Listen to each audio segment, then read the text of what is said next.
Our hearts beat to the city streets. We began to feel the fire. We rise like tall buildings as the chemicals, they take us higher. The night's young and it's just begun as she puts her hand in mine. We wanna chase the night, wanna dance to the light, pull stars from the sky, just two hearts. Hey everyone, welcome back to new another travel related information blog. আর আজকের ব্লগেও আমি তোমাদের সাথে share করব একটা হোটেলের review, সাথে try করব hotel room ট্যুরটাও দেওয়ার, যেটা কিনা অরুণাচল প্রদেশের দিরাঙে হোটেল সামদুক খাং। জানি না কেন এখানে এরকম অদ্ভুত অদ্ভুত নামের সব হোটেল, যেটা উচ্চারণ করতেই সত্যি ভীষণ আমার অদ্ভুত লেগেছে। তো যাই হোক, হয়তো কোনো লোকাল ল্যাঙ্গুয়েজের আলাদা কোনো মিনিংও আছে, সে যাই হোক। চলো আজকের ব্লগটা স্টার্ট করি। আগের কিছু ব্লগে তোমরা নিশ্চয়ই দেখেছো অরুণাচল প্রদেশ সিরিজের আমি বহু ব্লগ দিয়েছি এই অবধি, তবে হোটেল রিভিউ অ্যান্ড ট্যুর ব্লগগুলো সেভাবে দেওয়া হয়েছিল না। তো অনেকটা দেরি হয়ে গেল জানি, বাট তোমরা যারা আগামীতে প্ল্যান করছো অরুণাচল প্রদেশ ট্রাভেল করবে, ঘুরতে যাবে পুজোর টাইমে কিংবা অন্যান্য সময়, আই হোপ কি তাদের জন্য এই ভিডিওটা আমার অনেকটাই হেল্প করবে। অরুণাচল প্রদেশে যখন আমরা দিরাং পৌঁছেছিলাম, দিরাং পৌঁছে আমরা কিন্তু স্টে করেছিলাম এই সামদুক খাং নামের এই হোটেলটাতে। তাহলে চলো হোটেল রিভিউ ভিডিওটা স্টার্ট করি। সবার প্রথমেই বলবো এই হোটেল সামদুক খাং ছিল দিরাং নদীর একদম লাগোয়া, এক কথায় দিরাং নদীর তীরেই ছিল কিন্তু আমাদের এই হোটেলটা। জাস্ট একটা দারুণ লোকেশনে আমাদের এই হোটেলটা বুক করা হয়েছিল, আর হোটেলটা ছিল কিন্তু খুবই সুন্দর। এন্ট্রান্সটা তোমাদের দেখালামই। এমনিতেও অরুণাচলের প্রত্যেকটা হোটেলেই কিন্তু আমরা দেখেছি এন্ট্রান্সটা থাকে প্রচুর গাছগাছলা দিয়ে সাজানো, যেমনটা এই হোটেলেও ছিল।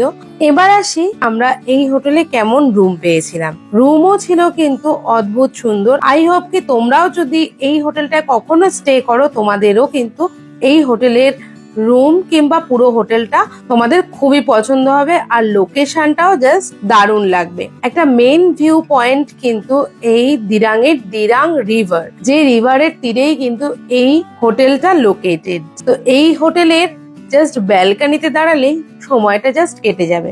হোটেলের রুমগুলো ছিল ফার্নিশ, বেতের ফার্নিচার থেকে শুরু করে এভরিথিং ছিল। ওয়াশরুম ছিল একদম ক্লিন, সাথে রুমের মধ্যে ছিল প্রপার সাইজের ওয়ার্ড্রপ অ্যান্ড প্রপার বেড, সাথে বেতের সোফা সেটও। মোটের ওপরে হোটেলটা কিন্তু আমাদের বেশ পছন্দ হয়েছে। আর আমরা যারা ট্রাভেল করতে ভালোবাসি তাদের সবসময় একটা ডিমান্ড থাকে মেইন ভিউ পয়েন্টের জাস্ট সামনেই হবে আমাদের হোটেলটা, আর এই হোটেলটা কিন্তু একদমই সেরকমই একটা হোটেল ছিল। যাই হোক, তোমরা বলো কিন্তু কমেন্ট করে আমি এরকম হোটেল রিভিউ কিংবা যে কোনো ইনফরমেটিভ ভিডিও দিই তোমাদের কেমন লাগে সেগুলো দেখতে। দিরাঙে কিন্তু এই রুম পেয়েছি আমরা তিতাসার মন্দিরারা, তো বেশ ভালো ফার্নিশড একদম পুরো, আর বেতে সোফা টোফা রয়েছে, খুবই ভালোই লাগছে। চলো এবার তোমাদের আমার ফ্রেন্ডস এর রুমটাও একটু দেখাই। সেমই রুম, তবে এখানে কিন্তু অ্যাভারেজ থেকে ডিলাক্স রুম সবটাই অ্যাভেলেবেল। ট্যারিফও কিন্তু সেই হিসেবেই ফিক্স করা রয়েছে, যেমন এখানে 800 থেকে শুরু করে 2500 এর মধ্যে রুম পেয়ে যাবে।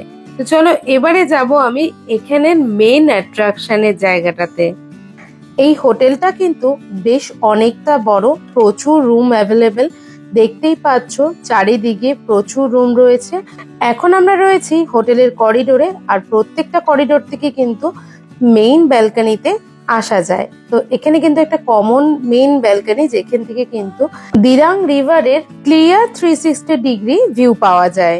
তাহলে চলো তোমাদের দেখিয়ে দিই হোটেলের ব্যালকনি থেকে দিরাং রিভার আর পুরো দিরাং ভিলেজটা দেখতে কেমন লাগে। জাস্ট অসাধারণ একটা ভিউ। কিন্তু এই দিরাং রিভারটা কিন্তু কামেং রিভারেরই একটা উপনদী। এক কথায় সুন্দরী অরুণাচলের মুগ্ধ করা দিরাং। দিরাঙের এত সুন্দর অসাধারণ ভিউ। অপূর্ব, জাস্ট অপূর্ব হোটেল রুম। আর এই হোটেল থেকে ভিউ দেখে আমি বলতেই পারি এটা কিন্তু দিরাঙের বেস্ট লোকেশনের বেস্ট হোটেল, আর অবভিয়াসলি বাজেট ফ্রেন্ডলি হোটেল। তো তোমরা কিন্তু যদি দিরাঙে আসার প্ল্যান করো, মানে অরুণাচল প্রদেশ ট্যুর প্ল্যান করো, অবশ্যই তোমরা কিন্তু এই হোটেলটা আর প্ল্যান করতে পারো এই হোটেলে থাকার। কন্ট্যাক্ট ডিটেলস অ্যান্ড এভরিথিং আমি কিন্তু স্ক্রিনে অ্যান্ড ডেসক্রিপশনে মেনশন করে দেবো, চাইলে তোমরা কন্ট্যাক্ট করে দেখতে পারো। এই মুহূর্তে আমি রয়েছি হোটেলের গ্রাউন্ড ফ্লোরে, যেখানে এত বড় একটা ডাইনিং হল রয়েছে। শুধু যে হোটেল বলবো এটাকে তা কিন্তু নয়, টাইপ অফ হোমস্টে বলা যেতে পারে।